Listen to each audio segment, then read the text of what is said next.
പ്രിയപ്പെട്ട ദൈവത്തിൻ്റെ ജനമേ, എല്ലാവർക്കും നമസ്കാരം. ദൈവം നിങ്ങളെല്ലാവരെയും അനുഗ്രഹിക്കട്ടെ. യേശുക്രിസ്തുവിൻ്റെ നാമത്തിൽ എൻ്റെ സ്നേഹവന്ദനത്തെ ഞാൻ അറിയിക്കുന്നു. ദൈവനാമകത്വപ്പെടെ ഞാനിവിടെ ഒരു മെസ്സേജ് ഇടാൻ ആഗ്രഹിക്കുന്നു.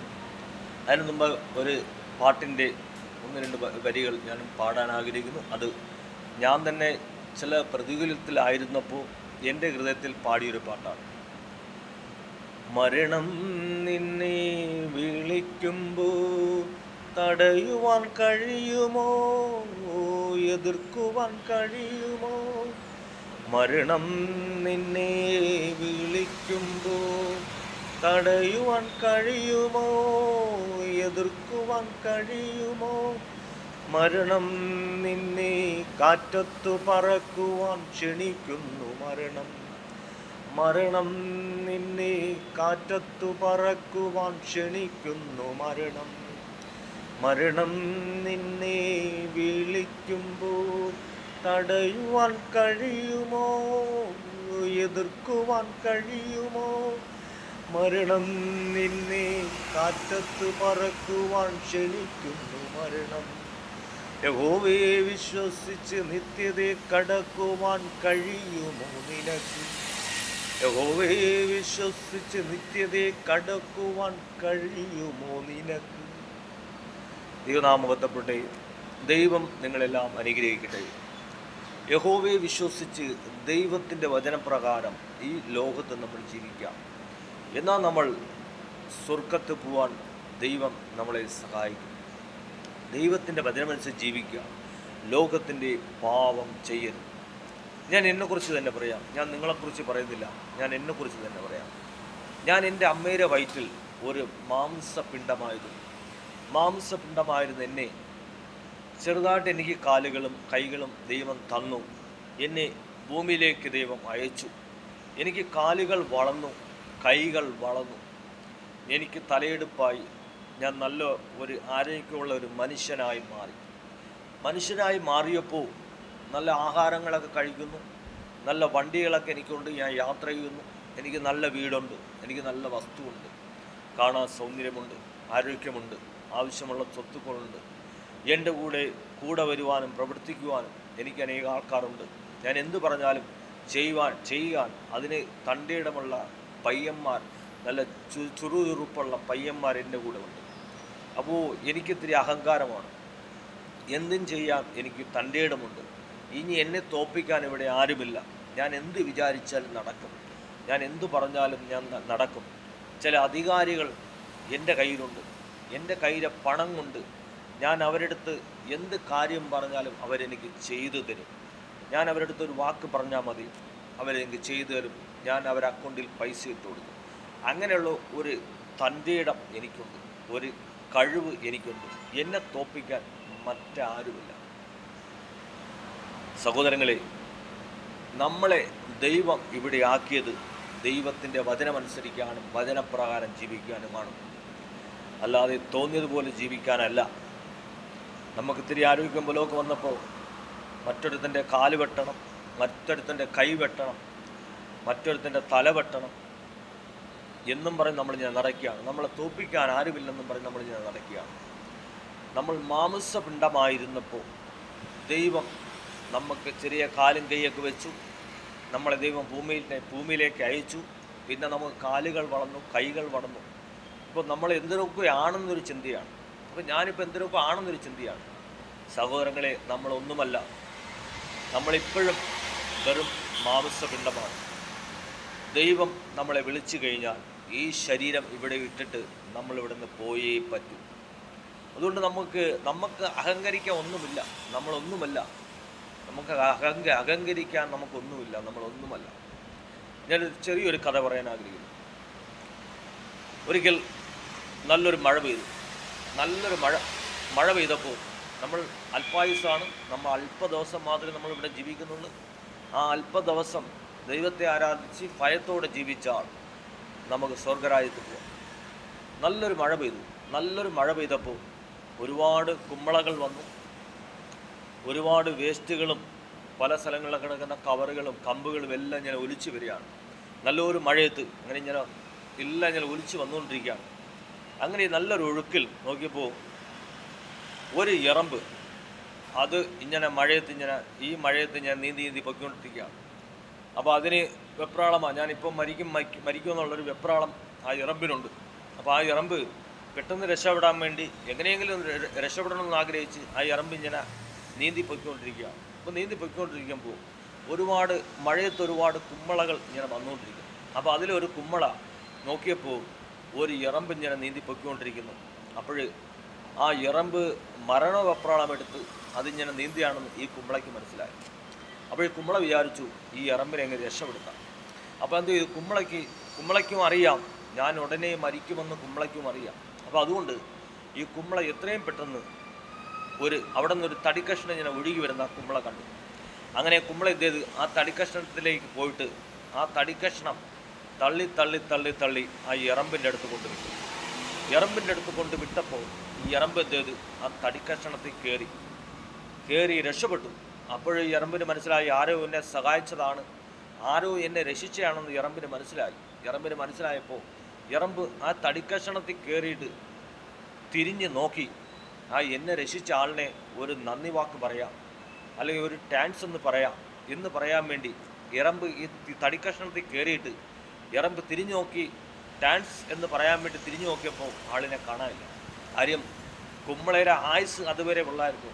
കുമ്മള അപ്പോഴത്തേക്കും പൊട്ടിപ്പോയി, കുമ്മള ഇല്ലാതായിപ്പോയി. സഹോദരങ്ങളെ, ഒരു കുമ്മളയുടെ അത്രയേ ഉള്ളൂ. നമ്മൾ ഈ ഭൂമി ജീവിക്കുകയാണ്. എപ്പോൾ മരിക്കുമെന്ന് അറിയത്തില്ല, ഏത് രീതിയിൽ മരിക്കുമെന്ന് അറിയത്തില്ല, എങ്ങനെ മരിക്കുമെന്ന് അറിയത്തില്ല. ചിലപ്പോൾ വണ്ടിയിടിച്ച് മരിക്കുമായിരിക്കും, ചിലപ്പോൾ അറ്റാക്ക് വന്ന് മരിക്കുമായിരിക്കും, ചിലപ്പോൾ ആരെങ്കിലും വെട്ടി കൊല്ലുമായിരിക്കും.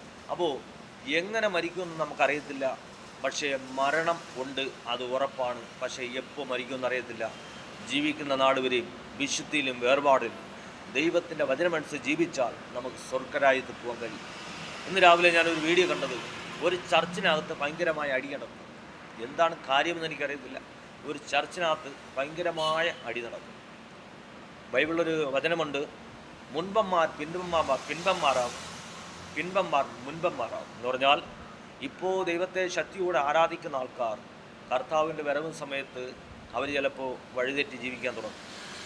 ഇപ്പോൾ കർത്താവിൻ്റെ വചനം അനുസരിക്കാത്ത ആൾക്കാർ കർത്താവിൻ്റെ വരവും സമയത്ത് അവർ ഭയങ്കര ഭയഭക്തിയോട് ദൈവത്തെ ആരാധിക്കും. അപ്പോൾ ഈ ദൈവത്തെ ആരാധിക്കുന്ന ഇവരായിരിക്കും ചിലപ്പോൾ സ്വർഗത്ത് പോകുന്നത്.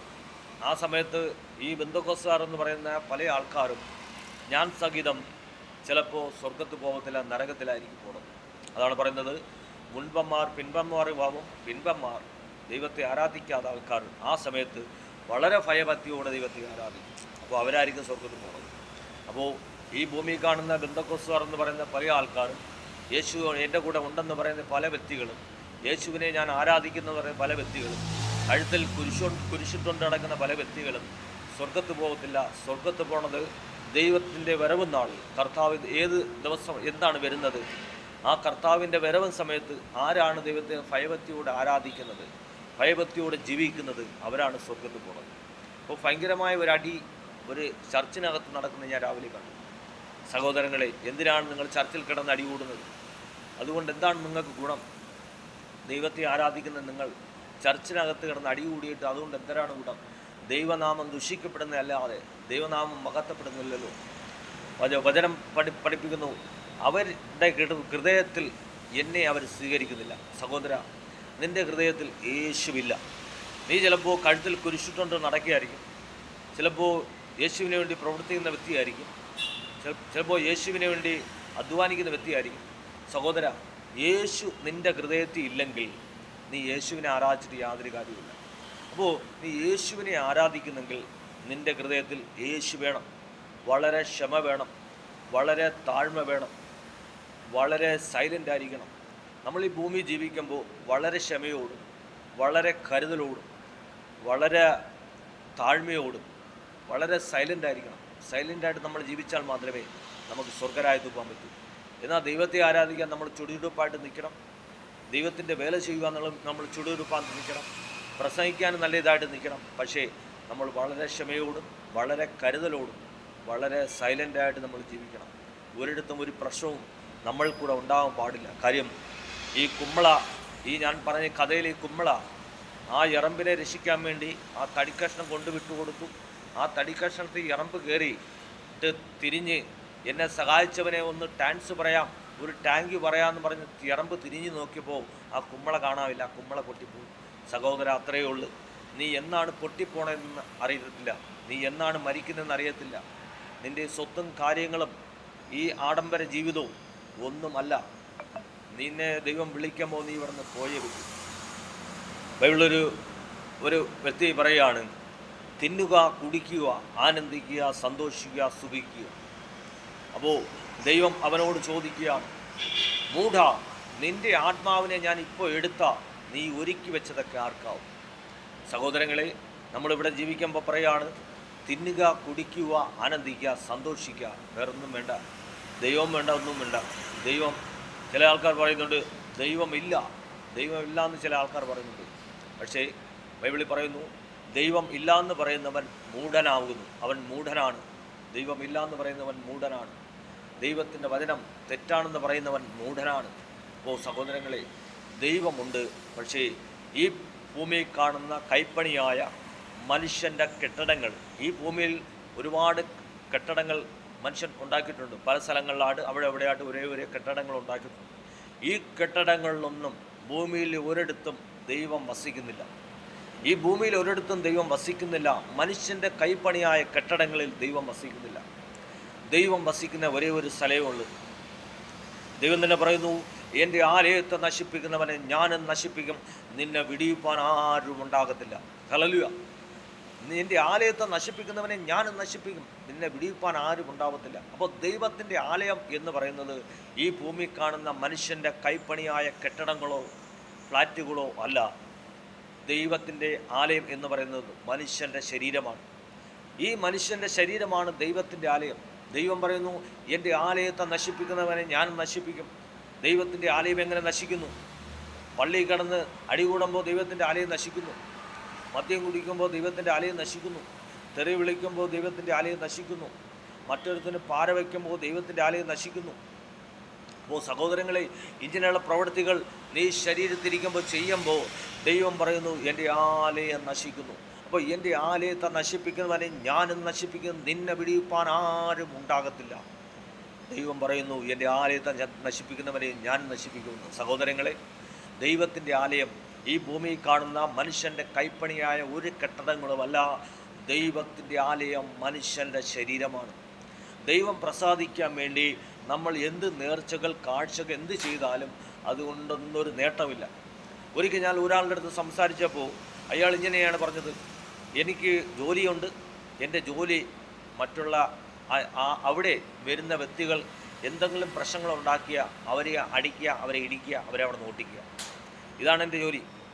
അവിടെ വരുന്ന വ്യക്തികൾ എന്തെങ്കിലും പ്രശ്നമുണ്ടാക്കിയ അവരെ അടിക്കുക, അവരെ ഇടിക്കുക, അവരെ അവിടെ നിന്ന് അടിച്ചോട്ടിക്കുക, ഇതാണ് എൻ്റെ ജോലി. അപ്പോൾ ഞാൻ പറഞ്ഞു, ഇതൊക്കെ തെറ്റല്ലേ, ദൈവം നിങ്ങളെ ശിക്ഷിക്കത്തില്ലേ എന്ന് പറഞ്ഞപ്പോൾ പുള്ളി പറയാണ്, ഞാനിവിടെ മാതാവിൻ്റെ ഒരു പള്ളിയുണ്ട്, മാതാവിൻ്റെ പള്ളിയിൽ പോയി ഒരു മെഴുതിരിയും കത്തിച്ച് വെച്ച്, ഒരു ചന്ദനത്തിരിയും കത്തിച്ച് വെച്ച്, അവിടെ ഒരു സ്വത്ര കാഴ്ചയിട്ട് കൊടുത്ത് ദൈവത്തോട് പ്രാർത്ഥിക്കുമ്പോൾ എൻ്റെ തെറ്റുകളെല്ലാം ദൈവം ക്ഷമിക്കും. സഹോദര, നിൻ്റെ തെറ്റുകൾ അങ്ങനെ ദൈവം ക്ഷമിക്കില്ല. നീ ചെയ്യുന്ന തെറ്റിനെല്ലാം ദൈവം നിന്നെ ശിക്ഷിക്കും. നീ ഇങ്ങനെ പ്രാർത്ഥിക്കുന്ന ഈ പ്രാർത്ഥന ദൈവം കേൾക്കുന്നില്ല. നീ ഇങ്ങനെ പ്രാർത്ഥിക്കുന്ന പ്രാർത്ഥന ദൈവം കേൾക്കുന്നില്ല. നീ ചെയ്ത തെറ്റുകൾക്കെല്ലാം ദൈവം ശിക്ഷ തരും. നിൻ്റെ പ്രാർത്ഥന ദൈവം കേൾക്കണമെങ്കിൽ ദൈവത്തോട് പറയണം, ദൈവമേ, ഞാനൊരു പാപിയാണ്, എൻ്റെ തെറ്റുകൾ ദൈവം ക്ഷമിക്കണം. ഈ പാപം നിറഞ്ഞ ലോകത്താണ് ഞാൻ ജീവിക്കുന്നത്. ഇനി ഒരു തെറ്റും വരാതിരിക്കാൻ ദൈവം എന്നെ സഹായിക്കണം. അങ്ങനെ പൂർണ്ണമായി മാനസാന്തരപ്പെട്ട് നിൻ്റെ തെറ്റുകൾ നീ കാണാത്ത സ്വർഗത്തിൽ ജീവിക്കുന്ന ദൈവത്തോട് ഏറ്റുപറഞ്ഞാൽ ദൈവം നിൻ്റെ പാപങ്ങൾ ക്ഷമിക്കും. പിന്നെ നീ പാപം ചെയ്യാൻ പാടില്ല. പിന്നെ നീ പാപം ചെയ്യാതെ ദൈവഭയത്തോട് ജീവിക്കുക. എന്നാൽ മാത്രമേ നിനക്കൊരു വിടുതലുണ്ടാവൂ.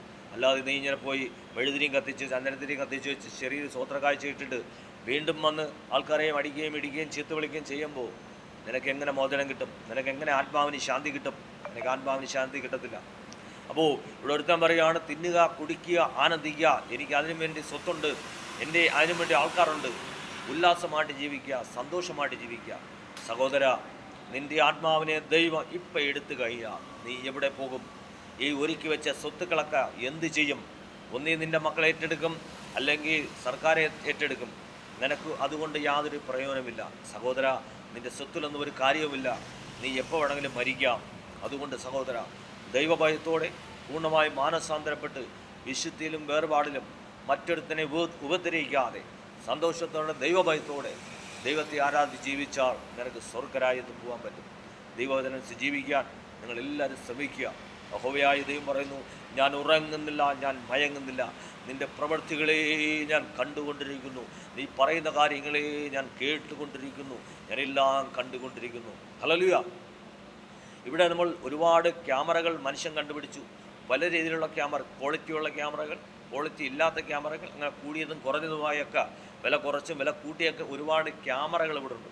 ഈ ക്യാമറകൾ കൊണ്ട് നമുക്ക് ഒരുപാട് ഫോട്ടോ എടുക്കാൻ പറ്റും, ഒരുപാട് വീഡിയോകൾ എടുക്കാൻ പറ്റും. അങ്ങനെ എന്ത് വേണമെങ്കിലും നമുക്കിതിനകത്ത് കണ്ടുപിടിക്കാൻ പറ്റും. പക്ഷേ അതേപോലെ തന്നെ സഹോദരങ്ങളെ, നിങ്ങളിവിടെ ക്യാമറകൾ കണ്ടുപിടിച്ചെങ്കിൽ യഹോവയായ ദൈവത്തിൻ്റെ തീജ്വാല പോലുള്ള കണ്ണുകൾ നിങ്ങളെ നോക്കിക്കൊണ്ടിരിക്കുന്നു. ഹല്ലേലൂയ. ദൈവത്തിൻ്റെ തീജ്വാല പോലുള്ള കണ്ണുകൾ നിങ്ങളെ നോക്കിയിരിക്കുന്നു. നിങ്ങളെ പ്രവൃത്തികളെ ദൈവം കണ്ടുകൊണ്ടിരിക്കുന്നു. ഹല്ലേലൂയ. അപ്പോൾ ഇവിടെ നിങ്ങൾ ചെയ്യുന്ന എല്ലാ പ്രവൃത്തികളും അവിടെ കാണുന്നുണ്ട്, അവിടെ പതിയുന്നുണ്ട്. നിങ്ങൾ ചെയ്യുന്ന എല്ലാ പ്രവൃത്തിക്കും ദൈവം മറുപടി തരും. ഹല്ലേലൂയ. മനുഷ്യൻ ഭൂമിയിൽ ജീവിച്ചിരിക്കുമ്പോൾ നല്ലത് മാത്രം ചെയ്യുക, ആർക്കും ദോഷമായി ഒന്നും ചെയ്യരുത്. ഹല്ലേലൂയ. ഇടയ്ക്ക് ഞാൻ ഒരു വീഡിയോ കണ്ടത്, ഒരു കോണകം ഉടുത്തുകൊണ്ട് ഒരു സ്വാമി ഈ ഏതോ ഒരു ദേശത്ത് വന്ന് അവിടെ ഓട്ടവും ചാട്ടവും പ്രാർത്ഥനയും കാര്യങ്ങളൊക്കെ നടക്കുന്നു. പിന്നെ പശുവിൽ നിന്നുള്ള പാല് എടുത്തിട്ട് ആ പാലിനെ കളയുന്നു. പിന്നെ പശുവിൻ്റെ ചാണകം കഴിക്കുന്നു, പശുവിൻ്റെ മൂത്രം കുടിക്കുന്നു. സഹോദരങ്ങളെ, ഞാൻ പറയട്ടെ, ദൈവം നിനക്ക് അനുഗ്രഹമായി തന്ന പാലിനെ നീ കളയുന്നു. ദൈവം നിനക്ക് കളയാൻ തന്ന മോശമായ കാര്യങ്ങളെ നീ തിന്നുന്നു, കുടിക്കുന്നു. എന്തുകൊണ്ട്? നിൻ്റെ ഹൃദയത്തിൽ ദൈവമില്ല, നിൻ്റെ ഹൃദയത്തിൽ പൈശാചികനാണ് ഇരിക്കുന്നത്. അപ്പോൾ ദൈവം നിനക്ക് ദാനമായി തന്ന പാലിനെ നീ കളയുന്നു. ദൈവം നിനക്ക് കളയാൻ തന്ന മോശമായ ഉള്ള സാധനങ്ങളെ നീ തിന്നുന്നു, കുടിക്കുന്നു. സഹോദരങ്ങളെ, ഇതെല്ലാം വചനത്തിന് വിരുദ്ധമാണ്. നിങ്ങൾ എന്ത് നേർച്ച കാഴ്ചകൾ ചെയ്താലും അതിലൊന്നും ദൈവം പ്രസാദിക്കുന്നില്ല. ഒരു നേർച്ച കാഴ്ചകളിലും ദൈവം പ്രസാദിക്കുന്നില്ല. എത്ര കോടികൾ കൊടുത്ത് പൂജകൾ ചെയ്താലും, എത്ര ലക്ഷങ്ങൾ കൊടുത്ത് പൂജകൾ ചെയ്താലും അതിലൊന്നും ദൈവം പ്രസാദിക്കുന്നില്ല. ദൈവം പ്രസാദിക്കുന്ന ഒരേ ഒരു കാര്യം ഞാൻ വ്യക്തമായി പറയാം, ഒരേ ഒരു കാര്യമുള്ളൂ. നീ ശരീരം കൊണ്ട് പാപം ചെയ്യാതെ വിശുദ്ധി ജീവിച്ചാൽ നിനക്ക് മരണശേഷം സ്വർഗ്ഗത്തിൽ പോവാം.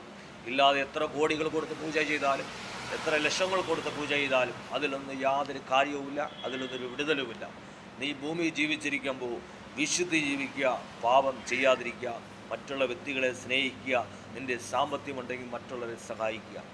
ദൈവം നിങ്ങളെല്ലാവരും അനുഗ്രഹിക്കട്ടെ.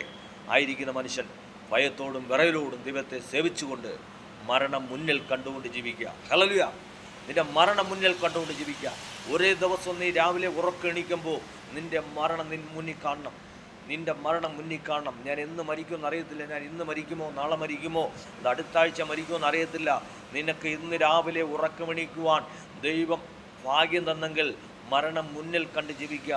ആർക്കും ഒരു ദോഷവും ചെയ്യാതെ നീ ദൈവത്തിൻ്റെ വചനമനുസരിച്ച് ജീവിക്കുക. എത്രയോ വ്യക്തികളെ ഭൂമിയിൽ നിന്നും അവരുടെ പ്രവൃത്തി മോശം കൊണ്ട് ദൈവം വിളിച്ചിരിക്കുന്നു. പലരെയും വെട്ടിക്കൊന്നിരിക്കുന്നു, പലരും അറ്റാക്ക് വന്ന് മരിച്ചിരിക്കുന്നു. എന്തുകൊണ്ട്? നിൻ്റെ പ്രവൃത്തി ദോഷം കൊണ്ട്, നിൻ്റെ പ്രവൃത്തി മോശം കൊണ്ട് ദൈവം നിന്നെ വിളിക്കുന്നു. സഹോദരങ്ങളെ, ഒരു നല്ലൊരു വിളിക്കായി കാത്തിരിക്കുക, നല്ലൊരു വിളിക്കായി കാത്തിരിക്കുക. നല്ലൊരു വിളി എന്ന് പറഞ്ഞാൽ ഞാൻ ആഗ്രഹിക്കുന്നു, നമ്മളിവിടെ സന്തോഷമായി ദൈവത്തെ ആരാധിച്ച് ജീവിക്കുന്നു. സന്തോഷമായി ദൈവത്തെ ആരാധിച്ച് ജീവിക്കുമ്പോൾ നമുക്ക് എങ്ങനെയെങ്കിലും ചിലപ്പോൾ ഒരു അറ്റാക്ക് വന്ന് മരിക്കും, ചിലപ്പോൾ ഒരു അസുഖം വന്ന് നമ്മൾ രോഗിയായി കുറച്ച് ദിവസം കിടന്നു നമ്മളൊന്ന് മരിച്ചുപോയി, അല്ലെങ്കിൽ വേറെ ഏതെങ്കിലും രീതി ഒരു നല്ല മരണം. അങ്ങനെ സഹോദരങ്ങളെ, ഒരു നല്ല മരണത്തിനായി ആഗ്രഹിക്കുക. ആരെയും വാളുകൊണ്ട് വെട്ടേറ്റ് മരിക്കാനല്ല, ആരെയും കൈകൊണ്ട് കുത്തിക്കൊല്ലാനല്ല. ഒരു നല്ലൊരു മരണത്തിനായി ആഗ്രഹിക്കുക, നല്ലൊരു ജീവിതത്തിനായി ആഗ്രഹിക്കുക, നല്ല രീതിയിൽ ജീവിക്കുക, മറ്റൊരുത്തിന് ദോഷമായി ഒന്നും ചെയ്യാതെ ദൈവഭയത്തോട് ജീവിക്കുക. ദൈവം നിങ്ങളെ അനുഗ്രഹിക്കട്ടെ, മാനിക്കട്ടെ. ഓക്കെ.